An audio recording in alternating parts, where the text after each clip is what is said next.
السلام علیکم ورحمۃ اللہ وبرکاتہ۔ صوت الاسلام چینل میں خوش آمدید۔ امید کرتا ہوں کہ خیریت سے ہوں گے، جہاں بھی رہیں اللہ آپ کو سلامت رکھے۔ آج کی اس ویڈیو میں ہم وہ باتیں جانیں گے جو میاں بیوی کے درمیان مضبوط ترین تعلقات میں بھی دراروں کا باعث بن سکتی ہے۔ فکر نہ کرنا، اگر دونوں میں سے کوئی ایک بھی دوسرے کا خیال نہیں رکھے گا تو یہ رشتے میں درار کا آغاز ہوگا۔ اعتماد کی کمی، ایک دوسرے پر اعتماد کرنا ہی رشتے کی مضبوطی کی ضمانت ہے، لیکن اگر اعتماد میں کمی آنے لگے تو پھر جان لیں کہ اب رشتہ ٹوٹنے کی جانب گامزن ہے۔ اپنے جذبات و احساسات کا اظہار نہ کرنا، خاموشی رشتے کے لیے شدید نقصان دہ ہے۔ اگر آپ اپنے احساسات کا اظہار نہیں کریں گے تو آپ کے جیون ساتھی کو آپ کے جذبات کا علم نہیں ہو پائے گا اور بلا وجہ تعلق میں بدمزگی پیدا ہوگی اور رشتہ خطرے میں پڑ جائے گا۔ ایک دوسرے کو نظر انداز کرنا، اگر ہم یہ سمجھ لیں کہ ہمارا جیون ساتھی ایک فضول چیز ہے اور ہم اسے نظر انداز ہی کرنا شروع کر دیں تو ایسی صورت میں بھی کئی قباحتیں جنم لیں گی۔ طنز کرنا، ہر انسان سے غلطی ہوتی ہے، لیکن اس غلطی کو معاف کر دینا ایک اچھی چیز ہے۔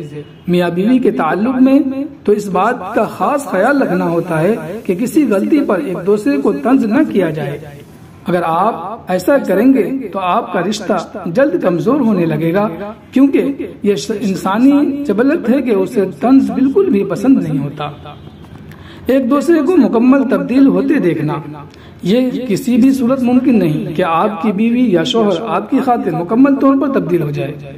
ہر انسان کی کچھ عادات ہوتی ہیں اور انہیں تبدیل کرنا آسان نہیں۔ اگر آپ اپنے جیون ساتھی سے ایسی کوئی امید لگا کر بیٹھے ہیں تو فوری طور پر اپنی اس امید کو بدل لیں، ورنہ کافی مسائل پیدا ہوں گے۔ شک کرنا، بلا وجہ شک کی وجہ سے بھی کئی گھر برباد ہوتے ہیں، لہٰذا آپ کو اس عادت کو دور رہنا ہوگا، ورنہ رشتہ نبھانے میں بھی مشکلات پیش آئیں گے۔ ایک دوسرے کے خاندان کو نظر انداز کرنا، ہر مرد کی خواہش ہوتی ہے کہ اس کی بیوی اس کے والدین اور بہن بھائیوں کو وقت دے، اور اسی طرح عورت بھی چاہتی ہے کہ اس کا شوہر اس کی فیملی کی عزت کرے، لیکن اگر دونوں میں سے کوئی بھی ایک یہ کام کرے تو مسائل جنم لینے لگتے ہیں۔ ماضی کی باتوں پر نظر رکھنا، ہر انسان کو ایک ماضی ہوتا ہے جو اچھا اور برا ہو سکتا ہے، لیکن اس کا مطلب یہ نہیں کہ آپ اپنے جیون ساتھی کے ماضی کو کریدنا شروع کر دیں، کیونکہ اس طرح مسائل کا پیدا ہونا یقینی ہے۔